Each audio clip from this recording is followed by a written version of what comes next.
Hi, it's Sally Galloway, health and life coach, vocal coach, performance wellness coach, and we are on day 3 of the confidence challenge.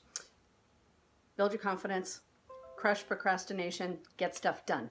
On day 3, we're continuing the theme with how you use your voice, how you use this instrument most effectively. We've talked about posture and we've talked about breathing. Today we're going to talk about pitch. You've probably heard the study incorrectly and out of context that 93% of effective communication is nonverbal. The 7% is the actual words. Well, I'm going to talk, it's not entirely correct that way, but perception being what it is, we're going to talk about nonverbal in terms of how people perceive our credibility based on how we sound. Now, I am lucky enough to have been singing for a long time, and I've learned how to modulate or change the pitch in my voice. I recognize when my voice goes up and when it goes down. And as a speaker, it's important that you have that modulation and variance of pitch.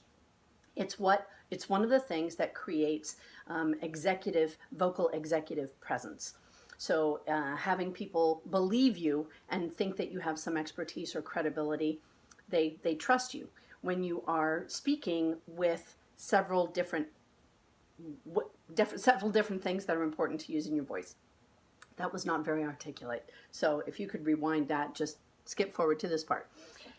It's important to use your voice appropriately, and since the body is the instrument, then using the voice effectively through pitch and intonation is going to give you greater executive vocal presence. Can you tell I don't have a script for this?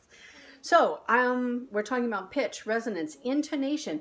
Did you know that you can deepen your voice by changing how you resonate and how you use the space on the inside here? It's important. There's a difference in Margaret Thatcher, the way she used to speak and the way that she was taught to speak when she became prime minister and she needed to get the buy-in of Parliament. She worked with an acting coach, a theater coach, who taught her to lower her voice into a lower and slower timbre and delivery, and that way she got more credibility and people were able to listen to her, because when she got passionate, she was told she had a kind of a screechy, shrill voice. You may have heard the quote, "Methinks thou dost screech too much," is attributed to someone who said that about her and the way she spoke. So we're talking about that today, and how you change your resonance and move from a screechy to a more soft way of delivery. So here's your exercise for today. We're going to practice resonating, and I want you to do this with your name. You're going to put your fingers right here and say your name with as much nasality as you can. Like, think Fran Drescher, the nanny, or somebody with no air in their voice at all, and it sounds like this. It's very nasal, like the old Jerry Lewis, right? And I want you to say, "Sally Galloway," and feel the vibration. It's about here, maybe different for you a little bit, but it's primarily in the front of the face. "Sally Galloway." Now pretend that you have a bowl of Jello here, and you're just trying to wade through the Jello. You want it big, thick, and round and rich, and you say, "Sally Galloway." Well, that's way far back, so you got "Sally Galloway" and "Sally Galloway." Try it with your own voice.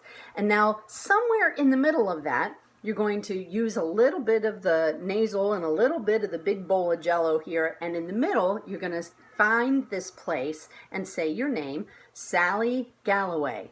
Sally Galloway. Sally Galloway. Sally Galloway.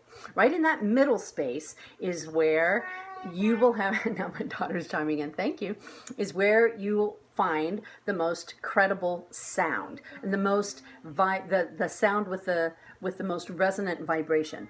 And when you are somebody who has a good vibe, people will resonate with you and believe you. You can create confidence by speaking in that place and by having others listen to you from when you're speaking in that place.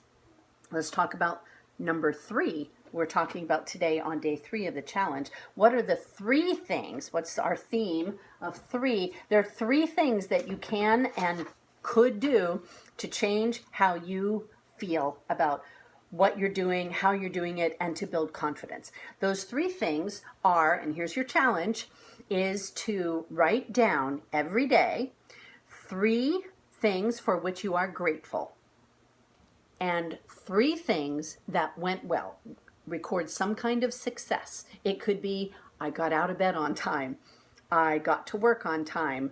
I ate all my vegetables. It could be anything like that. Or it could be, I made the phone call that I was nervous about making.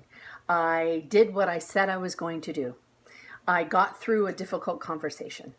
I made it home and got all green lights. Notice the things that worked well and write them down. It's important to write them down because you want to track them and then go back and look at them. For what you're grateful for, gratitude is a muscle that you get to flex and build, and having an attitude of gratitude has so many benefits for the brain and the body, the immune system. It changes your mindset to receiving good things and looking for good things, and that in turn is going to build your confidence muscle as well.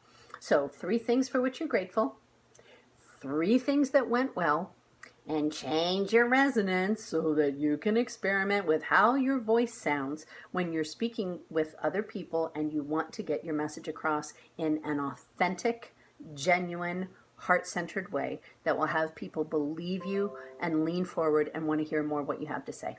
We'll see you tomorrow. Please write your posts below. Look forward to hearing how things are going. Stay tuned for day 4 coming up tomorrow. Bye.